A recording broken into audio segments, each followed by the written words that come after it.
Animal Farm, Chapter 10, the last chapter in the book.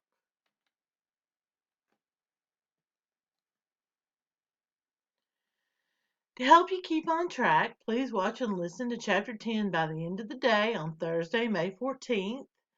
Please submit the video as an assignment. When you're finished, you'll receive credit for listening and watching it. Don't forget that if you'd like to meet, please tell me when. I'll adjust my schedule to fit yours and work with you as long as you feel like you need help.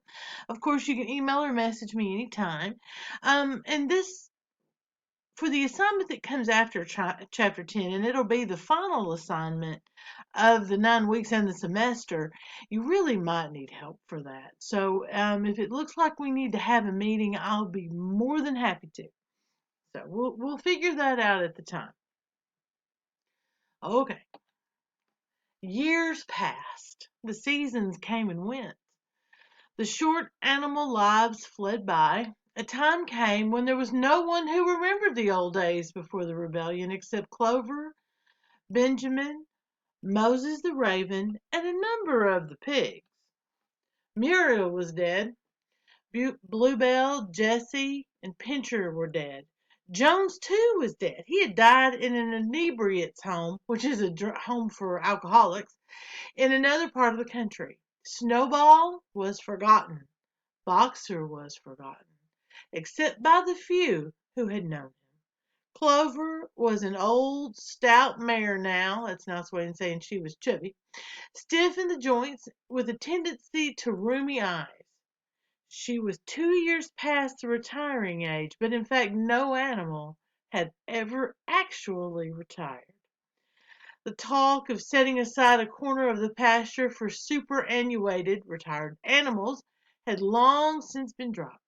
Napoleon was now a mature boar of 24 stone. I don't know exactly how much that is, but it's really heavy.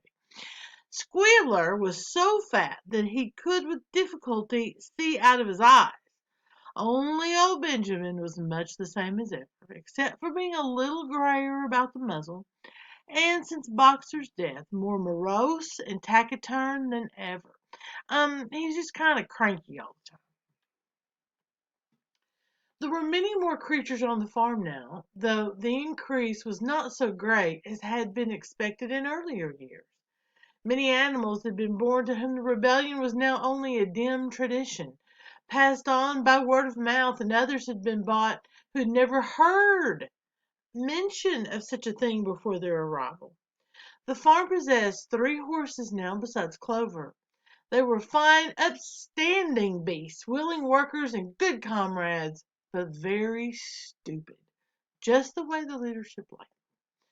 None of them proved able to learn the alphabet beyond the letter B. They accepted everything that they were told about the rebellion and the principles of animalism, especially from Clover, for whom they had almost filial respect, family respect, but it was doubtful whether they understood very much of it.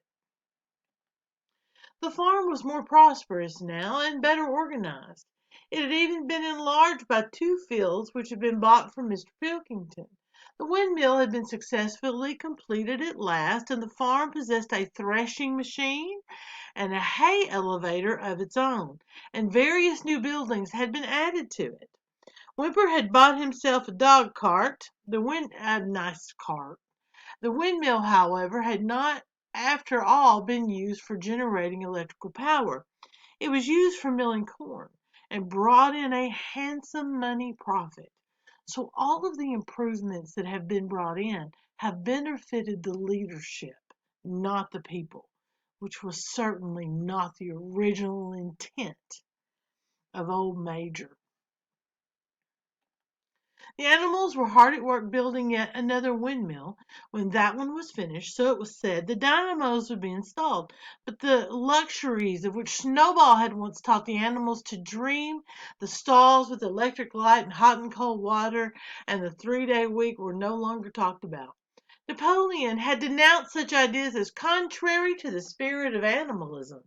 The truest happiness, he said, lay in working hard and living frugally, means living cheaply, minimally. Somehow it seemed as though the farm had grown richer without making the animals themselves any richer, except, of course, for the pigs and the dogs. Of course, the leadership. So it's developed back into a system where there is an aristocracy and workers who don't benefit from the work that they do much. Perhaps this was partly because there were so many pigs and so many dogs. It was not that these creatures did not work after their fashion. There was, as Squealer had never tired of explaining, endless work in the supervision and organization of the farm. Much of this work was of a kind that the other animals were too ignorant to understand. For example, Squealer told them that the pigs had to expend enormous labors every day upon mysterious things called files and reports and minutes and memoranda. They've become a bloated government. There were large sheets of paper which had to be closely covered with writing, and as soon as they were so covered, they were burned in the furnace. This was of the highest importance for the welfare of the farm, Squealer said, but still neither pigs nor dogs produced any food by their own labor, and there were very many of them, and their appetites were always good.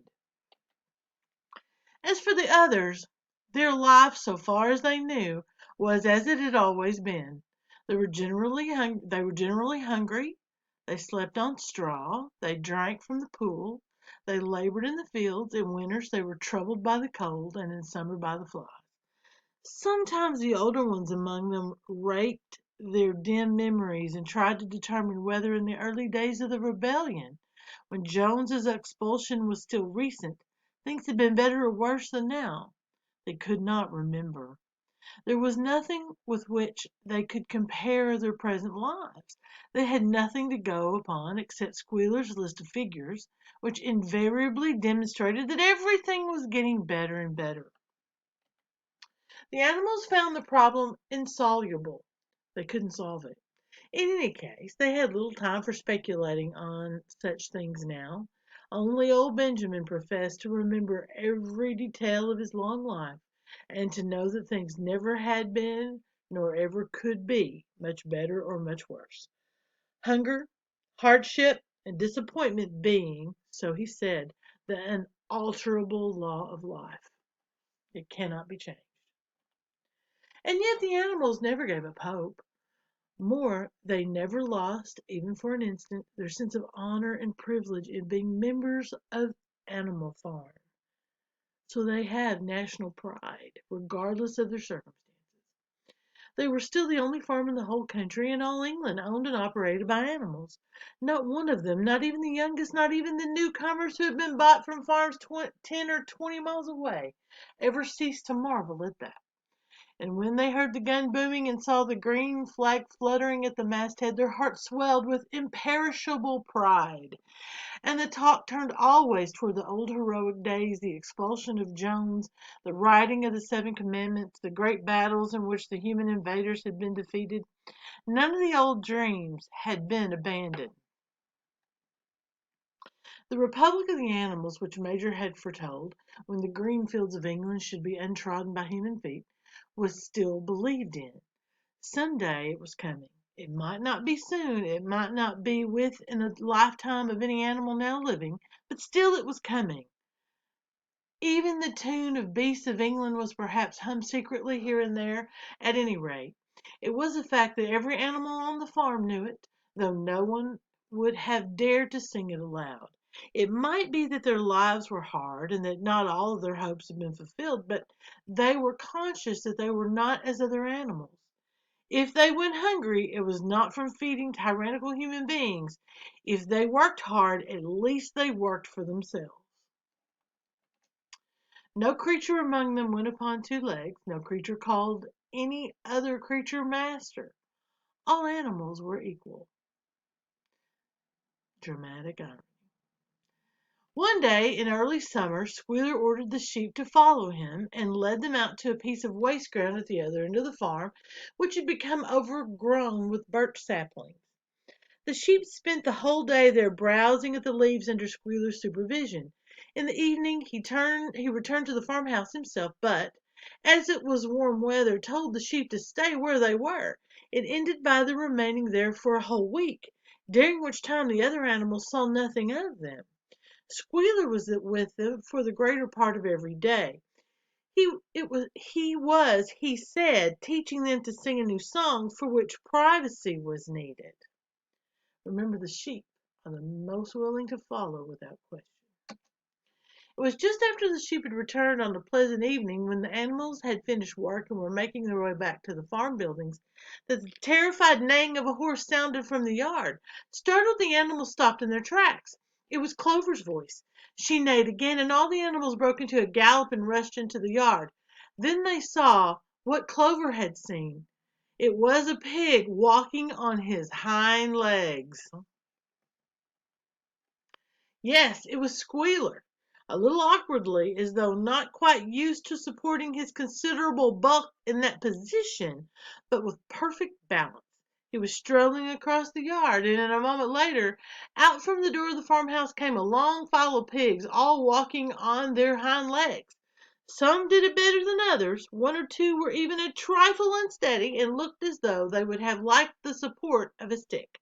But every one of them made his way right round the yard successfully. And finally there was a tremendous baying of dogs and a shrill crowing from the black cockerel, and out came Napoleon himself, majestically upright, casting haughty glances from side to side, and with his dogs gambolling round him. He carried a whip in his trotter, in his hoof. There was deadly silence. Amazed, terrified, huddling together, the animals watched the long line of pigs march slowly round the yard. It was as though the whole world had turned upside down. Then there came a moment when the first shock had worn off, and when, in spite of everything, in spite of their terror of the dogs, and of the habit developed through long years of never complaining, never criticizing, no matter what happened, they might have uttered some word of protest. But just at that moment, as though at a signal, all the sheep burst out into a tremendous bleating of "Four legs good, two legs better. Four legs good, two legs better. Four legs good, two legs better." It went on for 5 minutes without stopping, and by the time the sheep had quieted down, the chance to utter any protest had passed, for the pigs had marched back into the farmhouse. Benjamin felt a nose nuzzling at his shoulder. He looked round. It was Clover. Her old eyes looked dimmer than ever. Without saying anything, she tugged gently at his mane and led him round to the end of the big barn where the 7 Commandments were written. For a minute or two they stood gazing at the tattered wall with its white lettering. "My sight is failing," she said finally. "Even when I was young I could not have read what was written there, but it appears to me that that wall looks different. And all the 7 Commandments the same as they used to are all the 7 Commandments the same as they used to be, Benjamin?" For once Benjamin consented to break his rule, and he read out to her what was written on the wall. There was nothing there now except a single commandment. It ran, "All animals are equal, but some animals are more equal than others." After that, it did not seem strange when next day the pigs who were supervising the work of the farm all carried whips in their trotters. It did not seem strange to learn that the pigs had bought themselves a wireless set, were arranging to install a telephone, and had taken out subscriptions to John Bull and Titbits and Daily Mirror. It did not seem strange when Napoleon was seen strolling in the farmhouse garden with a pipe in his mouth. No, not even when the pigs took Mr. Jones's clothes out of the wardrobes and put them on. Napoleon himself appearing in a black coat, rat catcher breeches, and leather leggings, while his favorite sow, that's female pig, appeared in the watered silk dress which Mrs. Jones had been used to wearing on Sundays. A week later in the afternoon a number of dog carts, those are just horse-drawn carts, drove up to the farm. A deputation of neighboring farms had been invited to make a tour of inspection. They were shown all over the farm and expressed great admiration for everything they saw, especially the windmill. The animals were weeding the turnip field. They worked diligently, hardly raising their faces from the ground. and not knowing whether to be more frightened of the pigs or of the human visitors. That evening loud laughter and bursts of singing came from the farmhouse, and suddenly at the sound of the mingled voices the animals were stricken with curiosity. What could be happening in there, now that for the first time animals and human beings were meeting on terms of equality? What with one accord they began to creep as quietly as possible into the farmhouse garden. At the gate they paused, half frightened to go on, but Clover led the way in. They tiptoed up to the house, and such animals as were tall enough peered in at the dining room window. There, round the long table, sat half a dozen farmers and half a dozen of the more eminent pigs, Napoleon himself occupying the seat of honor at the head of the table. The pigs appeared completely at ease in their chairs. The company had been enjoying a game of cards, but had broken off for the moment, evidently in order to drink a toast. A large jug was circulating, and the mugs were being refilled with beer. No one noticed the wondering faces of the animals that gazed in at the window. Mr. Pilkington of Foxwood had stood up, his mug in his hand. In a moment he said he would ask the present company to drink a toast. But before doing so, there were a few words that he felt it incumbent upon himself to say. It was a source of great satisfaction to him, he said, and he was sure to all others present to feel that a long period of mistrust and misunderstanding had now come to an end. There had been a time, not that he or any of the present company had shared such sentiments, but there had been a time when the respected proprietors of Animal Farm had been regarded, he would not say with hostility, but perhaps with a certain measure of misgiving, by their human neighbors. Unfortunate incidents had occurred, mistaken ideas had been current.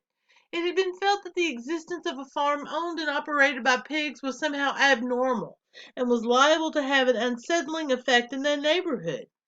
Too many farmers had assumed, without due inquiry, that on such a farm a spirit of license and indiscipline would prevail. They'd been nervous about the effects upon their own animals, or even upon their human employees, but all such doubts were now dispelled. Today he and his friends had visited Animal Farm and inspected every inch of it with their own eyes, and what did they find? Not only the most up-to-date methods, but a discipline and orderliness which should be an example to all farmers everywhere. He believed that he was right in saying that the lower animals on Animal Farm did more work and received less food than any animals in the country. Indeed, he and his fellow visitors today had observed many features which they intended to introduce on their own farms immediately. He would end his remarks, he said, by emphasizing once again the friendly feelings that subsisted and ought to subsist between Animal Farm and its neighbors. Between pigs and human beings there was not, and there need not be, any clash of interest whatever.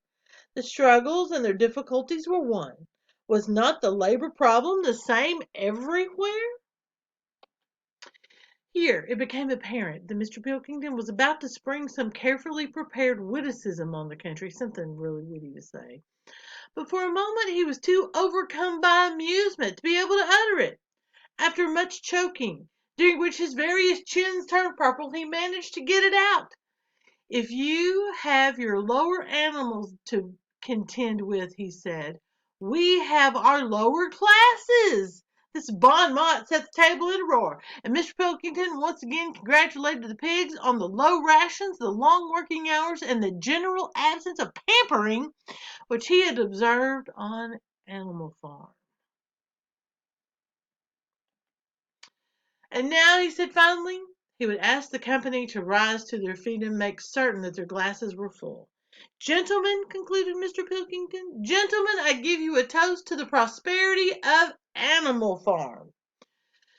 There was enthusiastic cheering and stamping of feet. Napoleon was so gratified that he left his place and came round the table to clink his mug against Mr. Pilkington's before emptying it. When the cheering had died down, Napoleon, who had remained on his feet intimated that he too had a few words to say. Like all of Napoleon's speeches, it was short and to the point, just like Stalin's. He too, he said, was happy that the period of misunderstanding was at an end for a long time. There had been rumors circulated, he had reason to think, by some malignant enemy, that there was something subversive and even revolutionary in the outlook of himself and his colleagues. They had been credited with attempting to start rebellion among the animals on neighboring farms. Nothing could be further from the truth. Their sole wish, now and in the past, was to live at peace and in normal business relations with their neighbors.